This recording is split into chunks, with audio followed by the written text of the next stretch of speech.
Hello everyone, I'm Meteorologist Charlie Ironmonger. Thank you so much for joining me today for your 9 a.m. news and weather update from the First Alert Desk. Now we've got news out of Swansboro where fire crews have battled a camper fire. This is a look at the scenes. Swansboro fire crews were called to the reported fire around 3 p.m. yesterday.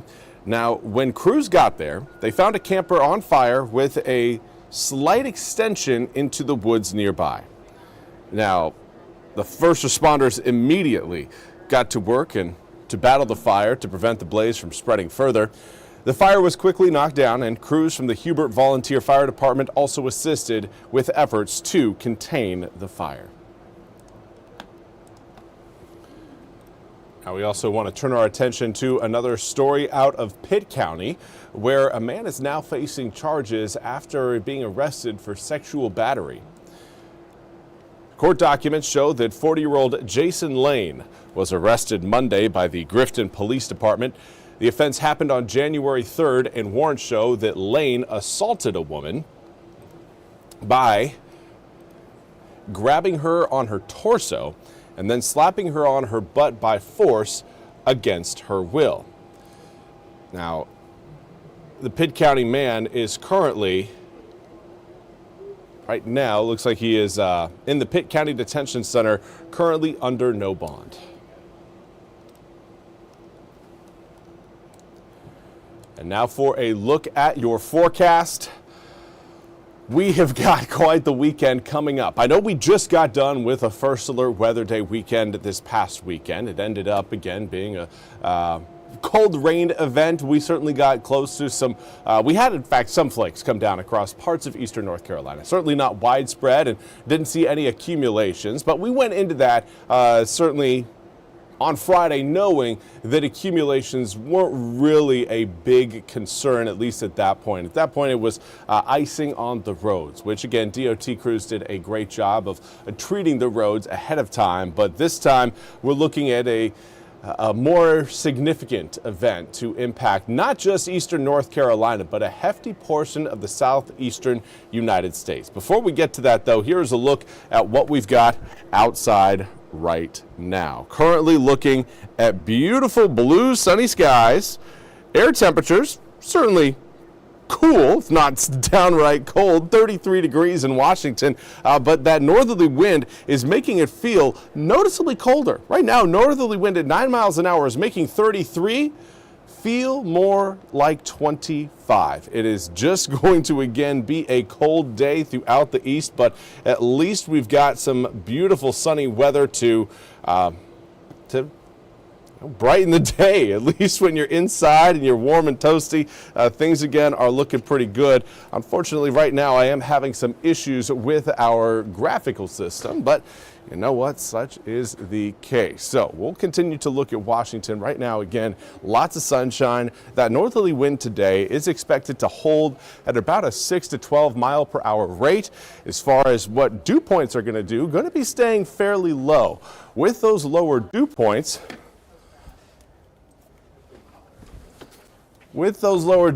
it's going to allow air temperatures to fluctuate a little bit more. Of course, this is a normal function of cold air. Whenever we get it, it tends to lead us to some of our colder air temperatures. And right now, here is a look at temperatures across the board.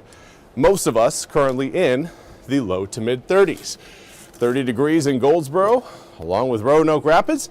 As we get closer to the water, seeing more of the mid-30s. We've got 35 degrees in Edenton. We've got 34 in Elizabeth City, 34 in, well, Jacksonville, as well as New Bern and Kenansville.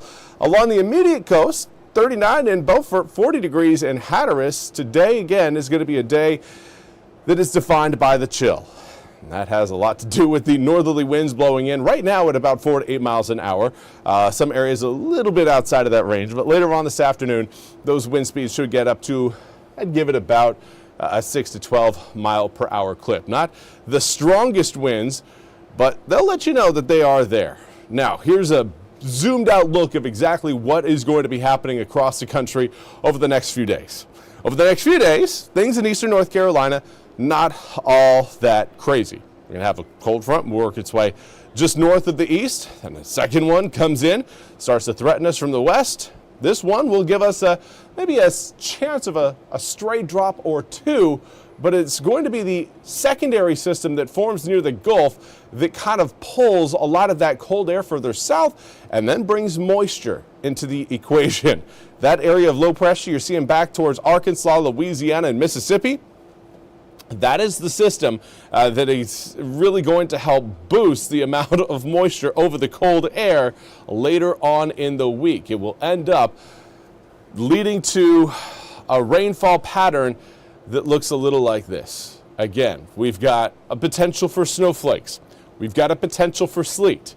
Unfortunately, we have a measurable threat of freezing rain. That is not a good thing. Freezing rain, at least in this meteorologist's opinion, is most likely the most impactful of the winter weather phenomena. If you're wondering, okay, what is going to lead to the most pain, freezing rain ranks right on up there, because it leads to higher likelihood of power outages.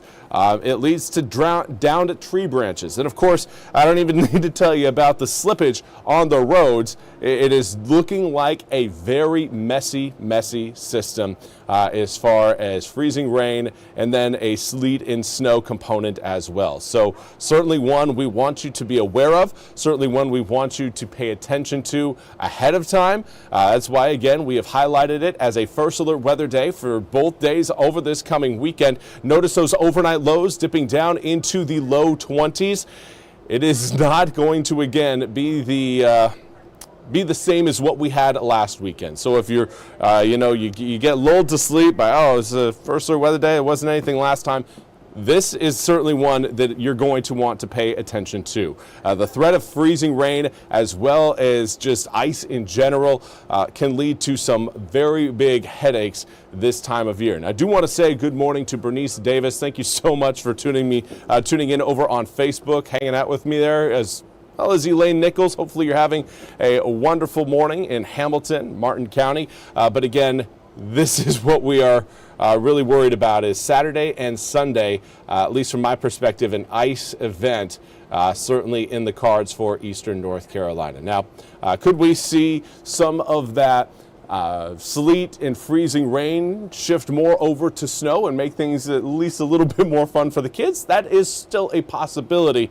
But right now, model runs have been fairly consistent over the past really 2 days, locking in the cold air for one, and then making sure that moisture is also present. Now, that line of where the sleet, freezing rain, and snow all kind of line up together is still fluctuating across the east. So trying to give you guys an idea of, all right, who has the best chance of snow? Still a fool's errand at this point.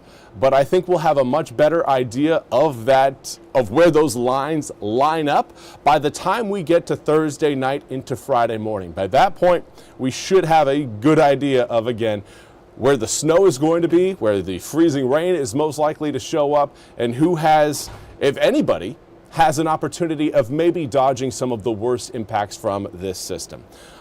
But again, we will have more details on your weather forecast as we head through today and into tomorrow, along with Thursday. But for now, that's all we have time for. We'll be back with more news and weather at the top of the hour. Until then, I hope you all have a fantastic rest of your Tuesday. I do want to say before we go, good morning to Donna Wester. Thank you for tuning in from Roanoke Rapids. This hour of the WITN First Alert Desk is sponsored by ENC Pirate Realty.